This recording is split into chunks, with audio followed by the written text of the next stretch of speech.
Incamake ku mateka ya Perezida Abraham Lincoln. Buriya Abraham Lincoln yabaye perezida wa 16 wa Leta Zunze Ubumwe za Amerika, guhera mu mwaka w'igihumbi kimwe magana inani mirongo itandatu na rimwe kugeza mu gihumbi kimwe magana inani mirongo itandatu na gatanu. Yabaye perezida w'icyamamare cyane kubera ibintu byinshi yagiye akorera igihugu cyiwe.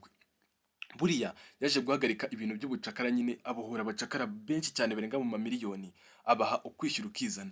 Ikindi kintu yakoze ni uko yagumije igihugu cye kigakoma ari igihugu kimwe. Buriya Leta Zunze Ubumwe za Amerika urumva nyine irimo amaleta menshi, yatumye amaleta adatandukana mu gihe cyari kiriho cy'intambara y'ubutita.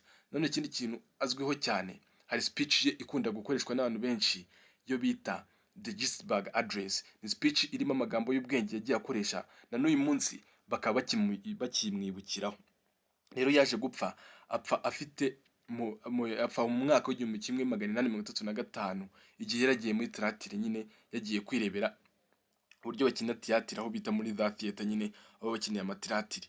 Niho yaje gupfira, akaba ari nawe umuperezida wa mbere wishwe nyine ari umuperezida.